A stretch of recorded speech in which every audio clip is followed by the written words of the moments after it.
So layo pagin. No? I know nga sila ko, possibly, hindi kita makita ay personally, pero may Facebook naman, may Facebook. Okay? May Facebook naman, may ara naman nga, may internet na, no? May ara emails. The fact siguro, I think we are live today. Diba? May stream na, stream, pwede na kita magkitain. Actually, ang hinuon dito natin is a pioneer church. Okay, pioneering dyan. That's why, sila nga ni, wow, bulugod life, pero sila nga is a very good task. Namin na sa niya, pastor, and like, na-consulta mo. One of my mentors, you know, you're a pastor. Okay? Siya na, pag may napalapitan ko, pastor, partner, pastor. Ang tawag ka na yun, ang ginawa. Sila ko, sir, what if sila ko kung mag-work ko sa amunay, na ano ka man imo yaman, bayaan mo kami dito. Amo na nakasamin yan. Pero this time, sila ko, ma-work ko sa Palawan. Diba? At hindi na. Accepted lang nila. Kaya pag-dalay na akong pagsunugay, paglahugay, para ginano.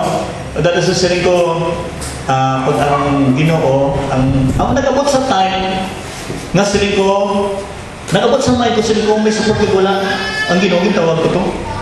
Nag-abot kita sa time kung gintawag ka sa Ginoo. Tud ma, may support ko lang, you go. Amen. May allowance naman sa church you work for. Yes. Mag-work ka sa church, so na, mabot kita sa time nga ang Ginoo nagtawag sa iyo. Kagdalis na nakita na ako, sabi ko ba, bisan amo na nung pinakalang, namiagi ko, na kung wala si pastor, may nag-substitute. That is the best church for me. Amo lang namin, yung simbahan niya. Nga kung wala si pastor, wala kang lahaw, hindi na namin. Bisan wala si pastor, member, amen? Yes. Ginabibig naman ni pastor, no? Malaman niya. Okay, anyway, pabalik kita, pero ginapaminsan, saan naman siya sa number ko? Hindi ko lang ako kaprepara. Hindi ko wala akong prepara sa special number mo. Anyway, sige lang. Kayo sa basis tunga-tunga, parang basi kung may madumduman, kantahon to. Anyway. Okay, let's go back to Ephesians chapter 4. I therefore, the prisoner of the Lord, beseech you that you acquire the education which are called, with all lowliness, meekness, with long-suffering, forbearing one another in love, endeavoring to keep the unity of the Spirit in the band of peace. There is one body and one Spirit, even as you are called in one hope you are calling. One Lord, one faith, one baptism, one God and Father of all, who is above all and through all, and in you all. I know doon may mga henta ka mo. Sino sa inyo may training sa leadership training? May message na. Come on. 1, 2, 3, 4, 5, 6, 9. Salamat. Because the title of this message this morning, ginkuha ko sa atong leadership manual. Living in harmony with one another. Living in harmony with one another.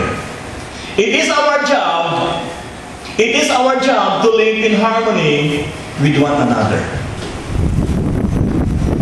Because unity in the church, amo nang pinaka-importante sa tanan, gitagaan focus sa New Testament sa langit at sa impyerno. Amo nang gitagaan actually ang pagkabuhi, ang paghiusa sa isa kag isa. Because living in harmony is the soul of fellowship. Amo na siya ang essence. Magsaling ka essence, ingrediente. Magsaling ka ingrediente, kumbaga ang downy, may ara downy essence, no? Downy essence. O di mag-downy ka araw-araw, para ka na ang perfume. Di ba?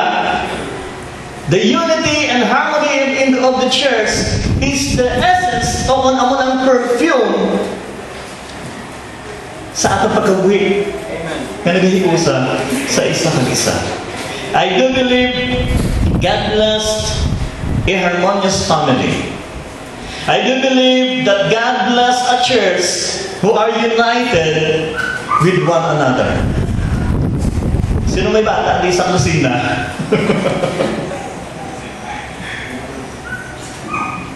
Amo na pala sa mga ginikanan, nag-enjoy siya sa pagtanaw sa ilang kabataan.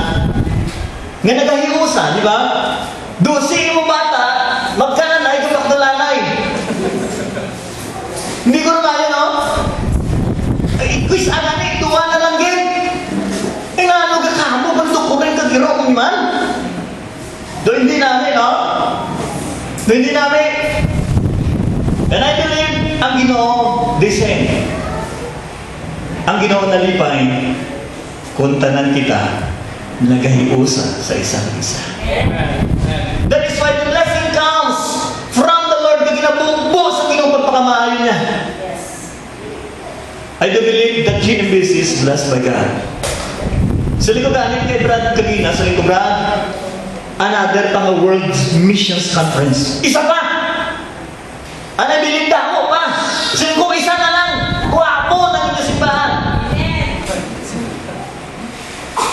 Tapos World Conference, di ba? Yes. Magkano na ibang pasok? Gwapo na kaya mo doon sa nagipuso sa membro. Gwapo! Amen. That's the secret. Sa lingkod galing, sa lingkod, wow. Ako na gano'n sa lingkod ba? Kami niyo kung may aram na modelo kasi simbahan, kung gusto ko sa mundo, tanik, GMBC, Lord, sunod ko. You know, the church is more valuable to God. Why? He paid the highest price for it. Ginula sa Ginoo niya dugo, nagpakamatay para sa aton. That is why gusto sa Ginoo nga protection na ang iya simbahan sa damage that caused sometimes by divisions, by conflicts, and even disharmony.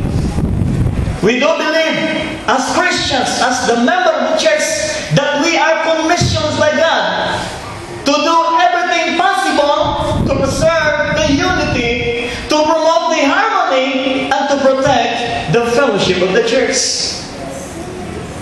Parang dumunta na naging komisyon kita sa Ginoo.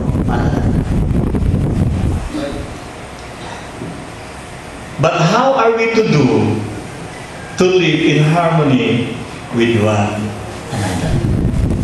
Paano akong himoon agad magkakabuhi ako na nagahiusa sa iba? Number 1, verse number 4 to number 6. There is what? One body and one spirit, even as you are called in one hope of your calling. One God, one Lord, one faith, one baptism, one God and Father of all, who is above all and through all, and in you all. Number 1, to live in harmony with one another is to focus to our common goal and not our differences. Focusing to our common goal, hindi magtulog sa mga diferensya sa isa-isa.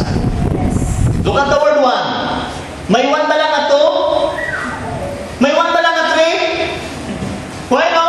1. Parehas ng kaluwasan, ginhatag sa aton sa Ginoo. Sino silisin nyo, kaluwasan nyo, lain pag-isong sa iba na. Kung kaluwasan mo, lain na, ambot sa imo da. We are saved by grace. Yes.